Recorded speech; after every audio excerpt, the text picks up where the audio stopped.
tidur di cuman di apa, di pinggir, bukan pinggir ya, apa namanya teh, di sudut cuman dihalangin sama itu, sama apa, sama lemari, tapi lemarinya dari lemari kain itu loh, yang diseleting kayak gitu. Lemari kain, terus kamar mandinya juga kebuka.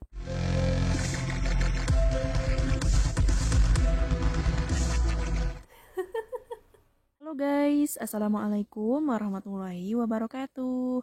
Ketemu lagi bersama Nia Safitri di Saudi. Guys, seperti biasa, sore-sore ini jam 5 lebih. Aku lagi di kebun, lagi di ladang, nemenin si nenek. Aku tuh males banget guys kalau udah kesini. Aduh, pipi aku gede banget ya. Males banget karena sekarang tuh kan dingin ya. Lagi males aja kesini teh. Tapi si nenek maksa ya harus nemenin dia kesini. Jadi ya udahlah, aku temenin gitu. Jadi gini guys, aku mau bercerita tentang bagaimana ciri-ciri majikan baik dan tidak baik. Yang pertama, yang tidak baiknya dulu ya. Ciri-ciri majikan yang tidak baik itu yang tidak peduli sama ART-nya, seperti tidak ngasih makan yang layak. Maksudnya yang layak itu kadang majikan ngasih makan itu sedikit gitu, padahal kita itu butuh tenaga yang banyak. Jadi makan juga harus banyak, rada banyak gitu, secukupnya gitu. Terus yang kedua, tidak perhatian gitu. Kalau misalkan kita sakit, nggak diobatin atau nggak diajak ke rumah sakit seperti itu. Terus nggak peduli gitu. Kita capek atau gimana, nggak peduli, nyuruh-nyuruh aja terus gitu. Nggak peduli kita capek, nggak peduli kita gimana gitu. Terus karena aku juga ngalamin ya, nggak ngasih privasinya, seperti kamar itu nggak ngasih yang bagus, maksudnya yang layak untuk ditempati gitu. Karena dulu aku pernah tidur di cuman di apa, di pinggir, bukan pinggir ya, apa namanya teh, di sudut cuman dihalangin sama itu, sama apa, sama lemari, tapi lemarinya dari lemari kain itu loh, yang diseleting kayak gitu. Lemari kain, terus kamar mandinya juga kebukanya karena ada mesin cuci, jadi kebuka, jadi kelihatan. Jadi kalau misalkan, terus di samping tempat tidur aku itu ada si mister, kamar si mister buat ini kerja gitu. Jadi kan otomatis kalau misalkan kita tidur atau ke kamar mandi, takutnya kelihatan dari luar gitu. Jadi itu memang sih nggak baik itu majikan kayak gitu ya, nyuruh-nyuruh terus tanpa tanpa melihat kita capek istirahat, tanpa ngasih kita istirahat. Terus makan kita dikasih yang sisa, atau apa, misalkan udah basi terus diangetin terus dikasih ke kita, atau ngasihnya sedikit. Itu ciri-ciri majikan tidak baik guys. Dan dari gaji, misalkan ya, gajinya telat, kadang ngasih gajinya telat, terus iya nanti, jadi tidak memperhatikan kita, kebutuhan kita gitu. Karena kalau misalkan mereka tahu mereka baik kan, pasti ngasih gaji itu langsung dikasih gitu kan, karena kita juga butuh, kita juga ada kebutuhan, terus mau dikirim ke Indonesia gitu. Jadi mereka tidak memperdulikan itu. Jadi terserah aja gitu. Yang penting kita kerja, mereka nggak peduli gitu, nggak peduli kita gimana gimana, sakit atau lelah atau butuh uang atau gimana, mereka nggak peduli.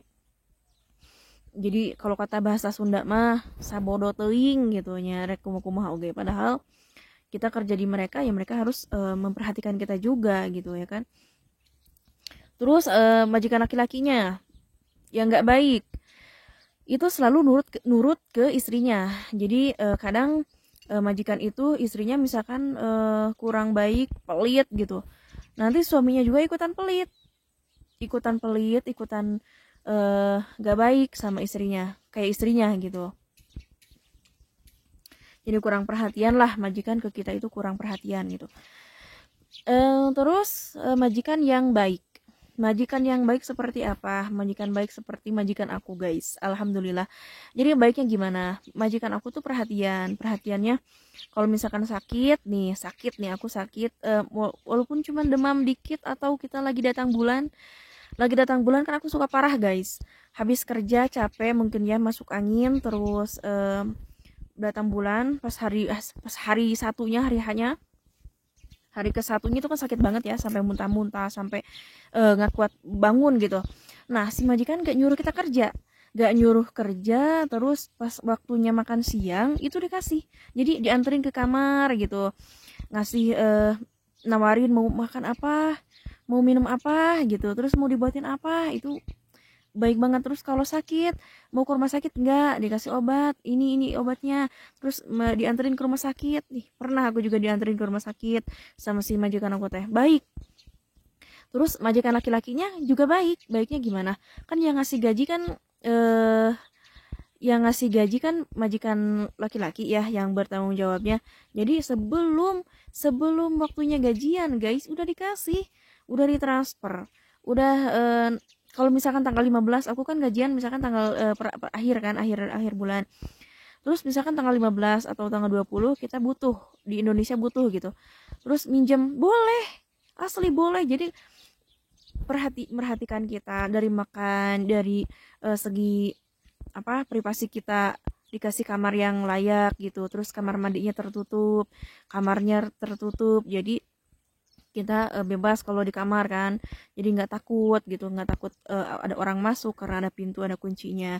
Terus anak-anaknya juga baiknya kalau mereka beli makanan dari luar itu suka ngasih, jadi kalau ngasihnya itu nggak sedikit, misalkan satu porsi aja dikasih gitu, jadi nggak sampai dipilih-pilihin, sampai ngasihnya kayak yang kecil atau yang jelek atau yang nggak enak misalkan dikasih ke kita.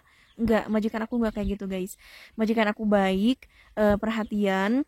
Jadi istrinya sama suaminya itu gak sama-sama pelit, nggak. Jadi yang misalkan majikan perempuan kan pelit ya kalau di uang, tapi majikan laki-lakinya baik. Kebutuhan kita ditanggung jawab sama majikan laki-laki, karena kan majikan laki-laki kan yang punya gaji kan. Terus yang bertanggung jawab dia, yang belanja kan dia, belanja sayuran buat kebutuhan dapur, terus buat kebutuhan per bulan juga kan, seperti alat-alat mandi, seperti internet. Aku dikasih setiap setiap bulan sama majikan laki-laki itu internet ya. Ya tapi majikan perempuan tahu, kalau suka ngasih gitu tahu. Tapi majikan perempuan nggak, biasa aja gitu. Tapi kalau awal-awal majikan perempuan itu cemburu guys, cemburu ya sama aku Tepan. Tapi aku mah nggak ini ya, apa, nggak sarwana gitu kalau kata bahasa Sunda mah. Jadi ya udah, kalau misalkan majikan lagi marah, aku diam gitu, terus iya iya. Kalau misalkan mau ngelawan itu takutnya kan lebih marah lagi gitu. Tapi kalau misalkan mereka ngomongnya udah kelewatan, ya udah aku jawab, aku ini tembalin gitu, apa sih namanya teh, jadi ngelawan gitu. Alhamdulillahnya majikan aku baik banget, makanya aku bertahan sampai mau 5 tahun, sampai aku diresmikan lagi. Dulu kan aku kaburan guys ya. Jujur aja aku kaburan, tapi aku kaburan waktu itu kan ketemu, bukan kabur ke laki-laki, tapi aku kabur karena di Mekah itu ada saudara sepupu. Jadi kabur ke sana, jadi dijemputnya juga sama orang Pakistan ya, orang luar, tapi punya istrinya orang Lombok. Terus aku kaburnya itu nggak cuman aku sendirian, tapi 4 orang. 4 orangnya ada orang Lombok 2 orang, Lombok ya 2 orang, kalau nggak salah Lombok atau NTB gitu. 2 orang, yang orang Sukabumi 1 orang, yang aku orang Cianjur 1 gitu. Jadi kita kaburnya itu bareng-bareng, jadi nggak sampai harus ngejual diri gitu. Allahu Akbar, innalillahi wa inna ilaihi rajiun. Sampai ada yang kayak gitu kan, demi ongkosnya kan nggak cukup misalkan ya, itu kan dijual. Ada ininya, ada apa, sebentar, ada orang nggak, ada ininya, ada korbannya, banyak korbannya, terus minta uang DP dulu, nanti nggak dijemput, nanti dijual. Pokoknya banyak bermasalah banget orang kaburan yang nekat kabur tapi nggak punya uang. Padahal mah kalau misalkan kabur ya, kalau niatnya udah benar-benar ingin kabur dan mau menerima semua resikonya, harusnya uangnya harus ada gitu, harus ngumpulin uang dulu buat ongkos, buat bekal, sama buat beli, buat kontrakan, karena kontrakan kan gak ada yang gratis ya kan. Tapi alhamdulillah sih aku udah diresmikan lagi sama majikan, udah dikasih juga apa, seperti rekening udah dibikinin, jadi aman. Aku teh sampai dibilang kamu udah tinggal di sini, kamu udah warga sini, warga Saudi katanya. Ya udah alhamdulillah aku bilang. Jadi karena memang kita udah sabar, aku sabar ya, sabar terus nurut sama majikan, kerja amanah, eh, kerja ya kerja gitu, nggak kemana-mana gitu. Jadi alhamdulillah ada baiknya. Jadi balasan dari kita, aduh ada orang gak sih? Balasan dari kesengsaraan, kesedihan, alhamdulillah apa sih ini teh? Alhamdulillah baik gitu, alhamdulillah balasannya baik. Ada burung guys ngomong-ngomong di atas, dan aku ada suara-suara apa gitu, nggak tahu ada orang atau apa. Lagi ngeliatin mungkin, nggak, bodo amat ya, karena memang apa, aku ada kerjanya di rumah bukan di ladangnya. Jadi kalau misalkan aku ngebantu si nenek sedikit ya, karena aku kerjanya di rumah, ada capek di rumah juga. Jadi seperti itu ya guys, cerita aku, cerita majikan aku yang baik hati dan tidak sombong. Dan yang nggak baiknya pasti kalian juga pasti bakal ngalamin ya, kalau kerjanya pindah-pindah majikan, pasti tahu mana yang majikan baik, mana majikan yang nggak baik, pasti kalian juga tahu. Jadi untuk yang baru mau calon TKW ya, jangan apa ya, jangan ragu. Kalau niatnya harus benar-benar niat, harus benar-benar kuat mental. Jadi jangan menyia-nyiakan kesempatan. Kalau misalkan udah ada di Saudi, jangan menyia-nyiakan kesempatan, kamu kabur, kamu bermasalah begini-begini, dan pada akhirnya nama kamu buruk ya. Jadi banyak orang yang mau bekerja ke Saudi dan tidak lulus, tapi setelah kamu lulus ada di Saudi, kamu tidak memanfaatkan kesempatan ini dengan baik. Jadi kalau misalkan mau kerja mah kerja gitu ya, jangan kesana kemari. Gak mau kerja nyari calon suami di Facebook gitu kan, katanya mau cari calon suami orang sini. Mungkin karena udah capek gak mau kerja gitu, makanya nyari suami. Kan gak gampang nyari suami, apalagi orang sini. Gak gampang nyari suami yang benar-benar tanggung jawab, yang baik mah, benar-benar apa, benar-benar pi suamiin gitunya. Susah guysnya. Jadi jangan putus asa ya, kita bekerja aja dengan baik. Jadi ya udahlah, ngomong-ngomong masih banyak sih cerita-cerita TKW, tapi sekarang udah waktunya, udah ini udah mepet ya. Karena aku mau bantuin si nenek dulu guys ya, udah mau maghrib ini teh sebentar lagi. Ya udah guys, terima kasih bagi yang sudah menonton sampai selesai. Jangan lupa di like, komen, dan subscribe. Wassalamualaikum warahmatullahi wabarakatuh.